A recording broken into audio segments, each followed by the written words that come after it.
एक बार हाथ उठा करके जोर से बोलेंगे। मैं ज़्यादा नहीं बुलाऊंगा, थोड़ा बुलाऊंगा। हाथ उठा के बोलेंगे ना। बोलिए श्री गुरु कबीर साहिब की, संत समाज की, भक्त समाज की, शाही बोलेगी शाही। परम पूज्य गुरुदेव जी, अर्चने वंदने मुद मंगलमय संत समाज, धर्म प्रेमी सज्जनों, माताओं बहनों, आप लोगों के समक्ष कुछ देर कुछ बातें प्रस्तुत है। मैं अपनी बात एक उदाहरण से रखता हूँ।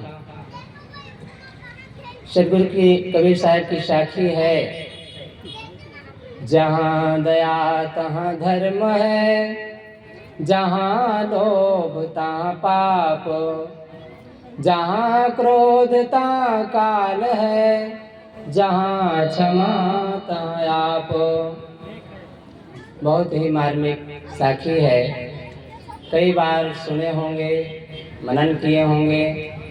आइए फिर से इस पर मनन करते हैं। जहाँ दया होती है वहाँ धर्म होता है, जहाँ लोभ तहाँ पाप, जहाँ लोभ होता है वही पाप होता है।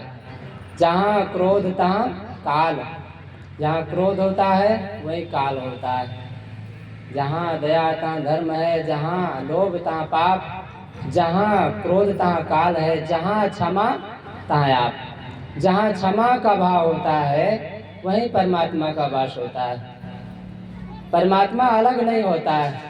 सदगुरु कबीर साहब की भाषा में, जो तू चाहे मुझको छाड़ सकल की आस, मुझे ऐसा होए रहो सब सुख तेरे पास। मेरे जैसा होने का प्रयास करो, बस जो तुम खोज रहे हो वो तुम ही हो। जो तू चाहे मुझको छाड़ सकल की आस, मोको कहाँ ढूंढे रे बंदे, मैं तो तेरे पास में। कितनी सरल सरल भाषा में साहब ने बताया है। बस समझने का फेर है, हम समझ नहीं पाते हैं, इसलिए दर दर की ठोकरें खाते हैं। कहा जाता है भगवान कृष्ण और अर्जुन कहीं जा रहे थे, रास्ते में एक भिखारी मिला भीख मांगते हुए। अर्जुन बोलते हैं, भगवान हमारे राज्य में भिखारी भीख मांगे ये अच्छी बात नहीं है। हमारे भैया के राज में कोई भीख मांगे ये हमें बर्दाश्त नहीं है। वे उन्हें सोने के सिक्का देते हैं और बोलते हैं कि आज से तुम भीख नहीं मांगोगे, जाओ। वो भिखारी बहुत खुश हुआ और धन धन मनाया। हमारे राज्य में जो राजा हैं कितने अच्छे हैं।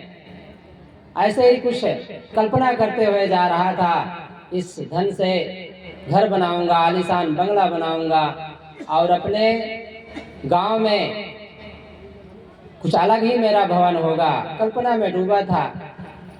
ऐसे ही जा रहा था कि एक चोर आया, उनका झपट्टा मारा, लेकर चला गया। बेचारा शांत, अब क्या करे। दूसरे दिन फिर भीख मांग रहा था। अर्जुन देखे क्या समाचार है, जरा देखे क्या कैसे है। फिर उधर से घूमते हुए आए तो फिर भीख मांग रहे थे। बड़ा आश्चर्य लगा, इतना धन क्या किया, और डांट लगाए, कितना धन दिया फिर भी तुम भीख मांग रहे हो। तो वो क्षमा मांगते हुए बोलता है, भगवान क्षमा करें, जब चोर ही उसे लूट ले गए तो अब कैसे क्या करें, भीख तो मांगना ही है। अर्जुन सोचते हैं सही बात है, जब चोर ले गया तो कोई बात नहीं। अब की बार हीरा देते हैं, हीरा कि जाओ ये उससे भी कीमती है, लेकिन भीख नहीं मांगना। हमारे भैया की राज में कोई भीख मांगे हमें अच्छा नहीं लगता है। हीरा लेकर के चल दिया। फिर कल्पना में डूबा था, बहुत खुश था और ले जा करके हीरा को छिपा करके एक घड़ा में रख दिया। अब बहुत मगन था, अब कुछ और कल्पना में डूबा था। देखते हैं कि सुबह पहर पानी भरने गई उसकी पत्नी, उसी घड़ा को लेकर गई पानी नदी में, नदी का समय था, नदी में पानी भरने गई और वो पानी में हीरा चला गया। पता लगाया कि हीरा क्या हो गया, मैं यहाँ रखा था। उसने कहा मैं तो पानी भरने गई थी उस घड़े में। अब उसको समझते देर नहीं लगी, समझ गया कि मेरा हीरा फिर चला गया। फिर तीसरे दिन वो भीख मांग रहा था। फिर पता लगाते हुए उधर से आए, देखे कि फिर भीख मांग रहा है। फिर डांट लगाते हुए बोले भैया तुम फिर भीख मांग रहे हो, तुम्हारी आदत नहीं जाएगी। कहा महाराज ऐसी ऐसी बात है, मैं क्या करूं। कहा तेरे कर्म ही जब फूटे हैं तो मैं क्या करूं। कोई बात नहीं। अर्जुन से भगवान कृष्ण बोलते हैं कि अब की बार तुम नहीं दोगे, मैं दूंगा इसे। तुमने बहुत दया दिखाई, अब मुझे कुछ करने दो। भगवान कृष्ण ने उन्हें एक सिक्का दिया, साधारण सिक्का। अब उसे लेकर के वो बहुत खुश नहीं हुआ और लेके चल दिया। अंदर ही अंदर सोच रहा था भगवान कहे जाते हैं, लेकिन दिया तो एक सिक्का दिया, क्या इसमें होगा। न मेरे पत्नी, न मेरे बच्चों, न मेरे जीवन के लिए कोई काम आएगा। ऐसे ही सोचते हुए जा रहा था। सोच ही रहा था कि मछुआरा उधर से मछली मार करके आ रहा था। उसको लगा कि यार ये मछलियों को मारा है, ये मार डालेगा, इससे अच्छा है कि इसको दे करके मैं इस मछली को खरीद लेता हूँ और इनकी जान बचा लेता हूँ। मछली को खरीद लेता है, ये पैसा ये बच्चे के काम आ जाएगा, कुछ अपना खा लेगा और मैं मछली की जान भी बच जाएगी। ऐसा सोच करके वो मछली को खरीद लेता है और बच्चे को पैसा दे देता है। पैसा चला लेकर चला जाता है बच्चा खुश होकर के। अब वो बहुत मगन था कि चलो मैंने किसी की जान बचाई, और ले करके नदी की ओर चल पड़ा कि इन्हें छोड़ देता हूँ। जैसे फेंकने वाला था कि मछली के मुख से वो हीरा निकल पड़ा, क्योंकि मछली नदी में थी और नदी में वो हीरा उसके मुख में चला गया था।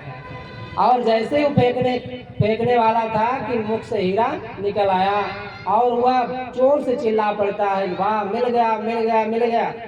जैसे ऐसे चिल्लाया तो उधर ही से चोर जा रहा था, उसको लगा कि मेरे लिए कह रहा है कि मिल गया मिल गया। वो दौड़ करके कहा था भैया अपना सब कुछ ले लो पर मुझे चिल्लाओ ना, बताओ ना। वो जितना माल था सब दे दिया, लौटा दिया। उधर हीरा भी मिल गया और इधर उसका जो चोरी हुआ था वो भी मिल गया। और बहुत मगन हुआ कि अब तो मेरा सब कुछ मिल गया, अब तो मैं बहुत बढ़िया रहूंगा। और दूसरे दिन फिर चौथे दिन वो भीख नहीं मांग रहा था। भगवान कृष्ण कहे चलो पता लगाते आप क्या कर रहा है। जब गए तो बहुत खुश था और कुछ तैयारी में लगा था, कुछ बनाने की तैयारी में लगा था। तब अर्जुन बोले कि भगवान मैं तो बहुत कीमती धन दिया था, फिर भी ये दुखी था, भीख मांग रहा था, और एक पैसा दिए, एक सिक्का दिया आपने, और ये क्या किया कि उसे व्यर्थ में, मैंने फिर भी भीख मांग रहा था और आप एक सिक्का दिए फिर भी माला माल हो गया। ये क्या इसका कमाल है, क्या रहस्य है। तब भगवान कृष्ण कहते हैं जब मैं एक पैसा दिया तो ये दूसरे के बारे में सोचा, दया इसको लगी, इसके अंदर देने का भाव जगा। और जब इसे तुमने ज्यादा दिया था तो केवल अपने बारे में सोचा था, दूसरे के बारे में नहीं सोचा। दूसरे के बारे में जैसे ही सोचा धनी हो गया, महान हो गया। क्योंकि जहां दया तहां धर्म है, जहां दया होती है वहीं धर्म होता है। इसके अंदर देने का भाव जगा, इसने दिया। जहां देने का भाव होता है वहीं दया होती है, जहाँ सेवा का भाव होता है वहीं दया होती है। दयालु आदमी सेवा कर सकता है, दयालु आदमी ये प्रेम दे सकता है, दयालु आदमी किसी का बोझ उठा सकता है, दयालु आदमी किसी का भार हल्का कर सकता है, दयालु आदमी ही किसी के जीवन को जीवन बना सकता है। दया तो करो। सदगुरु कबीर साहब कहते हैं जहाँ दया तहाँ धर्म है। आप अपने को धार्मिक मानते हैं, लेकिन कैसे मानते हैं? टुन टुन टुन टुन घंटी बजावे, झांप दिन जपना, ठाकुर जी का भोग लगावे, गपक जाए सब अपना। ठाकुर जी को भोग लगाते हैं, कहते हैं बड़े धार्मिक हैं। भगवान के नाम पर घी मांग मांग कर खाएंगे, कहेंगे भगवान के लिए भोग लगाना है। भगवान तो खाते नहीं बेचारे, वो क्या खाएंगे? ये जो एक मक्खी नहीं उड़ा सकती है, एक मक्खी पैदा नहीं कर सकती है, वो क्या सृष्टि का पालन करेंगे और क्या सृष्टि की रक्षा करेंगे?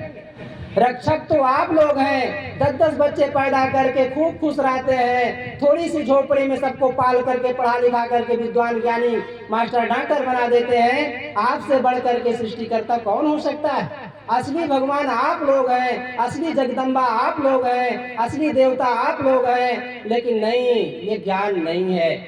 ये ज्ञान कहाँ से मिलता है? संतों से मिलता है। संत गुरजन कहते संतों से होए न कारज हानि, संतों से किसी का नुकसान नहीं हुआ है। यदि वह संत गुरु ना होते तो भारत चला जात पाताल। यदि संत गुरुजन ना होते हमारे जीवन में तो हमारा जीवन कैसा होता? जो आज हम सुकून का अनुभव कर रहे हैं, बहुत सारे भ्रम से बच गए हैं, ये संतों की कृपा है। अगर संत गुरुजन ना मिले होते, वो भी पारखी संत। दुनिया में बहुत तरह के संत होते हैं भला, कोई दाढ़ी वाले, कोई टोपी वाले, कोई चंदन वाले, कोई लाल वाले, कोई काले वाले, कोई पीले वाले, बहुत तरह के संत हैं। कोई कहते हैं शिव मंत्र लो, मांस भी खाओ, व्यभिचार भी करो, गंदे कर्म भी करो, फिर भी मुक्ति मिलेगी। कोई कहते हैं राम मंत्र ले लो, शाकाहारी रहना पड़ेगा, थोड़ी मेहनत पड़ेगी। बड़े सरल सरल उपाय नुस्खे आपको दिए जाएंगे, उसमें जुड़ो तो। कोई कोई ऐसे ऐसे संप्रदाय हैं, आवत जाओ धय धय जाओ, सारा रोग दूर। आप उनके पास चले जाओ, बुखार भी नहीं आएगा। ये डॉक्टर लोगों का हॉस्पिटल बंद हो जाना चाहिए, लेकिन अब क्या करें, डॉक्टरों के हॉस्पिटल कभी नहीं बंद होगा। एक नया हॉस्पिटल खुलता है, दूसरे दिन आप देखेंगे लाइन लगी है लंबी, 500 रुपए फीस लिखा है, 1000 रुपए फीस लिखा है, फिर भी लाइन लगी है।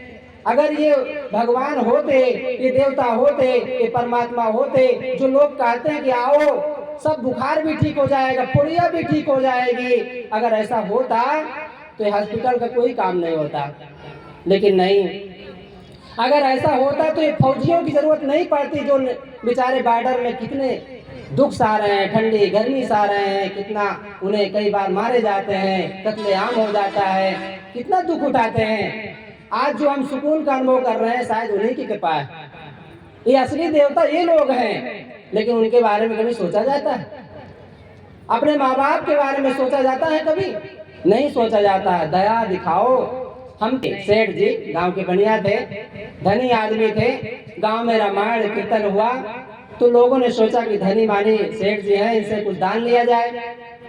गए, निमंत्रण दिए और बोले कि भाई कुछ दान दो, तो 1000 रुपए देने का वादा कर दिए। और जब गए तो कहा जाता 100 पेटी थी और सब में 1-1 लाख रुपए उभर रखे थे। जब गए पेटी खोला, अब देखे, सोचे कि 1000 रुपए निकाल लें। जैसे निकाले तो मन में चिंतन आया कि 1000 रुपए 1 लाख में कम हो जाएगा। कोई ठेका थोड़ी लिया है किसी को देने के लिए, कहा दिए कोई बात नहीं, चलो नारियल चढ़ा देंगे, उतने से काम चला लेंगे, ये पैसा वैसा देना ठीक नहीं है। आखिर 1 लाख रुपए कम हो जाएगा, उसमें 1000 रुपए। ऐसी सोच लोभ मन में जगा। लोभ दुख देता है, पाप पैदा करता है, भाई का डांड काटने के लिए मजबूर कर देता है, हिस्सा लेने के लिए मजबूर कर देता है, हिस्सा ना देने के लिए मजबूर कर देता है। आपके अंदर लोभ होगा तो जरूर भाई का हक मारेंगे।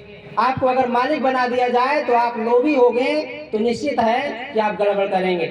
लोभी आदमी ही घूस लेता है, बेईमानी करता है, लाखों रुपए कमाता है, फिर भी बिना घूस के काम नहीं चलता है।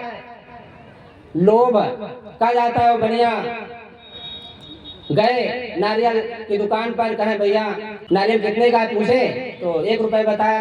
कहे कुछ कम नहीं करोगे? कहे कम करना है तो खेत चले जाओ, जहाँ बाग लगी वहां चले जाओ। कहे अच्छा। तो दौड़े दौड़े सेठ जी धोती समेटे चले गए। और जब वहां गए तो कहे भैया कितने का? कहे 50 पैसा। कहे अच्छा, कुछ कम नहीं करोगे? कहे कुछ कम करवाना है तो चढ़ के तोड़ लो। अब दंड से धोती समेटे चढ़ गए। अब जैसे चढ़े तो पेड़ हल्का हो, उनका थोड़ा सा नरम होता, पत्ता पकड़े, हवा आई, लटक गए उसी में। अब जैसे लटके, अब क्या करें, अब तो लेने के देने पड़ गए। अब चिल्लाए, उधर से हाथी वाला जा रहा था, कहे भैया निकाल लो, 1000 रुपए ले लेना। अब वो लालच में पड़ गया, रोक करके उतारने लगा। हाथी मचल गई, चल दिया, दो लटक गए, एक पैर, दोनों लटक गए। अब क्या करे? अब वो भी चिल्लाने लगा कि भैया बचाओ बचाओ। एक व्यक्ति घोड़ा वाला जा रहा था, कहे भाई बचाओ, 2000 रुपए ले लेना। वो भी लालच में पड़ गया, जैसे पकड़ा घोड़ा मचल गया। अब 3 लटक गए, जैसे 3 लटके तो डाल फट गई, चले आए नीचे, और नीचे वही अंदर कुआं था, उसी में चले गए। तो किसी ने बहुत सुंदर बात कही, अधिक लोभ ना कीजिए, अधिक लोभ है हीन, अधिक लोभ के कारण गिरे कूप में 3 लोग गिर गए। इसलिए सदगुरु कबीर साहब कहते हैं, जहां लोभ तहां पाप। जहां लोभ होता है वहां पाप जरूर होता है। लोभ के कारण आज पत्नी नौकरी करती है। कई बार एक पत्नी थी, अब पति भोजन बना के पूरी तैयारी कर लिया था। वो शाम को आई और दरवाजा बाहर से मारी, थोड़ा खोलने में लेट हो गया, इतना जोर गुर्राई, क्योंकि पैसा कमाती, पैसा जहाँ कमाती है वहाँ लोभ होता है। पति को गिन गिन करके देती है, वो मांगते हैं तब देते हैं। कितना विचित्र है। एक पति जब कमाता है तो अपने पत्नी के बारे में सोचता है, अपने बच्चों के बारे में सोचता है, अपने माता पिता के बारे में सोचता है, अपने बच्चों के, अपने पड़ोसियों के बारे में सोचता है, यहाँ तक कि साधु संतों के बारे में सोचता है। लेकिन एक नारी कमाती है तो केवल अपने बारे में सोचती है, अपनी टिकुली, अपने सिंदूर, अपने क्या क्या हो जाने, बहुत कुछ उसके पास टिटिमा है। ये नौकरी वाले, ऐसा नहीं कि सब लोग ऐसे होते हैं, अच्छे लोग भी होते हैं, लेकिन कई बार ऐसा देखने में मिलता है कि पति हैरान हो जाता है। लोभ, आज जमाना बदल गया है, पत्नी आगे आगे बढ़िया चलती है, पीछे पति झोला टांगे बच्चा लिए बेचारा चल रहा है, क्या करे। समय बदलता है, समय बदल गया। कहने का मतलब है, साहब कहते हैं अधिक लोभ ना कीजिए। लोभ जहाँ होता है वहाँ पाप होता है। आपको पाप करना ही पड़ेगा, आपका माइंड कुछ गड़बड़ हो जाएगा तो पाप आपसे हो जाएगा, इसलिए लोभ नहीं करना चाहिए। सदगुरु कहते हैं, जहाँ दया तहाँ धर्म है, जहाँ लोभ तहाँ पाप, जहाँ क्रोध तहाँ काल है, जहाँ क्षमा तहाँ। जहाँ क्रोध होता है वहाँ काल होता है। एक बच्चा खेल रहा था, पिता बाहर से शाम को आए, वही रख दिया, गड्डी थी, 1000 का नोट नहीं था, गड्डी थी 1000 का, वही रख दिया। अब बच्चा छोटा था, खेल रहा था, वो सरकते सरकते गया और नोट को लिया, निकाला, आग में डाला, उसको मजा आया और धीरे धीरे डालते डालते सब खत्म कर दिया। अब उधर पति जैसे बाहर से आया, कहते बच्चा कहाँ है, बच्चा कहाँ है, करते करते अंदर चला गया। और संयोग से माता कहीं चली गई थी कुछ कारण बस, देखी कि नोट जल रहा है, बच्चा के ऊपर क्रोध आ गया, गुस्सा आ गया, संभाल ना पाया, उठा के उसी आग में रख दिया। बच्चा भी बेचारा भूना भाटा हो गया। अपनी जो माँ थी वो उठा करके बच्चे को रख देती है, बच्चा जल जाता है। पति आता है, जब देखता है बच्चा कहाँ है, देखते देखते वो चूल्हा में जलता हुआ देखा, उसको गुस्सा आ जाता है और कुल्हाड़ी उठा करके पत्नी को मार देता, पत्नी भी मर जाती है। क्रोध है, साहब कहते हैं, जहाँ क्रोध तहाँ काल है, जहाँ क्षमा तहाँ आप। जहाँ क्रोध होता है वही काल होता है। काला सर्प शरीर में, खाएं सब जग झार, बिरले तेजन बाची हैं जो राम भजे विचार। जो राम का भजन करता है वो भी विचार पूर्वक, ऐसा नहीं कि जैसे तैसे राम राम कहते रहो, ऐसा वाला नहीं चलेगा। विचार पूर्वक राम राम कहो। दुनिया में बहुत राम है, दुनिया में बहुत राम है, लेकिन जब विचार करके राम का भजन करेंगे तो वो राम आपके अंदर होगा।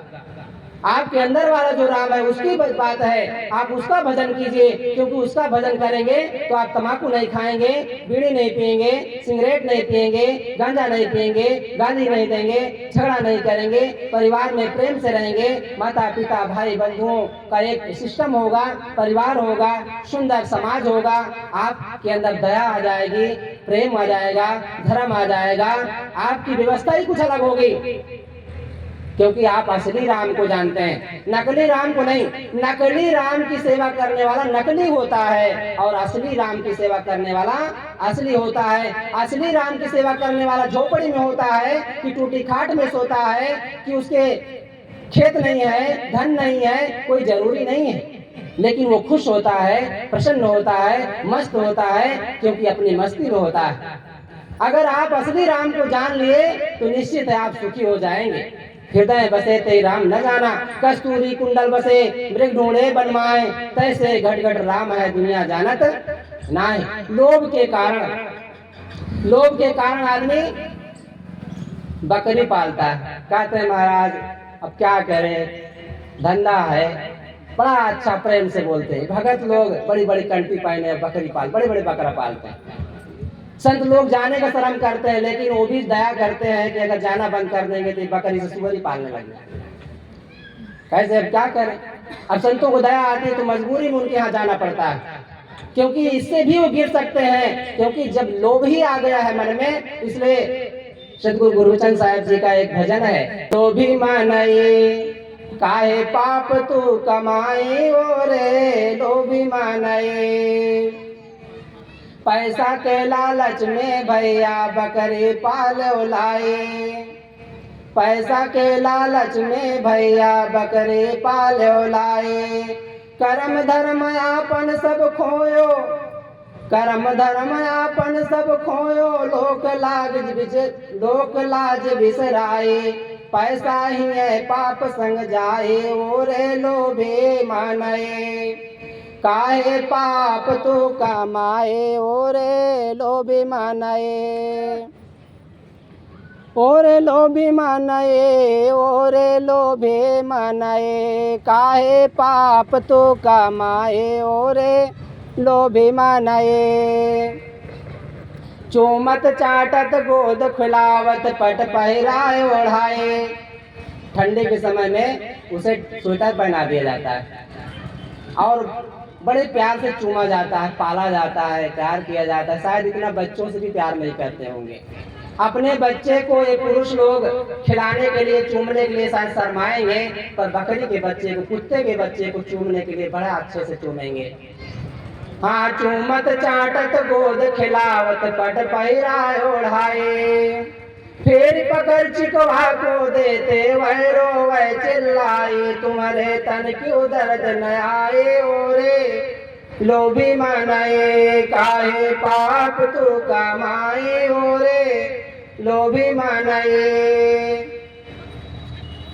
हाँ, चिकवा 8 सेर अंदाज है, तुम 10 किलो बताए। अब जब चिकवा आता है, भाई बकरी बिकाऊ तो नहीं है, तो दौड़ करके बाहर से निकलता है और कहते हैं हाँ हाँ बिकाऊ है। जब बकरी देखता है तो कहते हैं 8 किलो होगा, तो अपना कहते नहीं 10 किलो से कम नहीं होगा। भगत है बेचारा, लेकिन अब उसको सोच नहीं है कि आखिर मैं क्या बोल रहा हूँ। 8 किलो चिकवा 8 सेर अंदाज है, तुम 10 किलो बताए।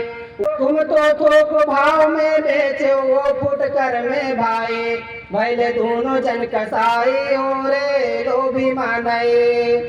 काहे पाप तो कमाए, ओरे लोभी मानए। अंडा बच्चा बेच खाए के पोर परे नाराए।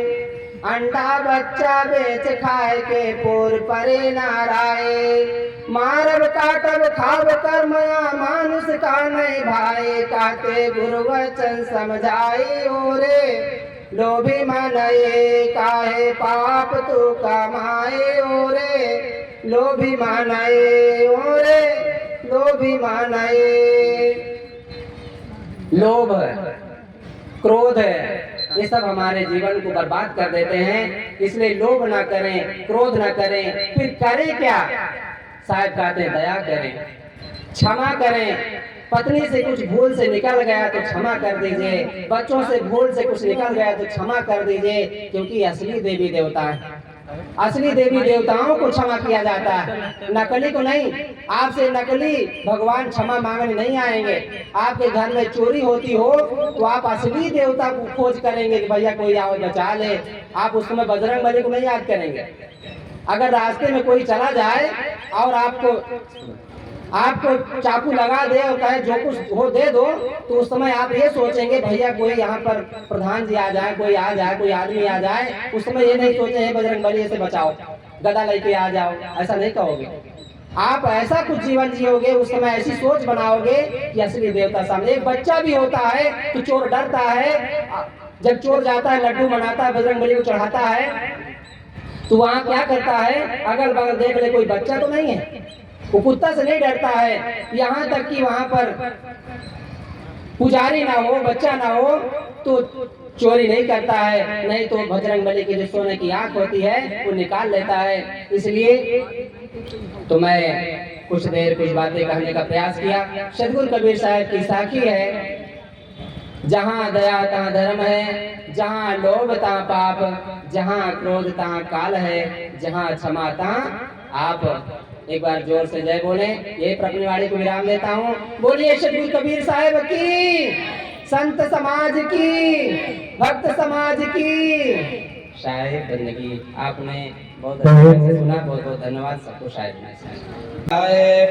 आरती हो, आरती गरीब निवाज, साहेब आरती हो, दरस परस गुरु चरण शरण भयो, दरस परस गुरु चरण शरण भयो, टूट गयो यम जाल, साहेब आरती हो, आरती गरीब निवाज, साहेब आरती हो, साहेब कबीर संतन की कृपा से, साहेब कबीर संतन की कृपा से, ए भयो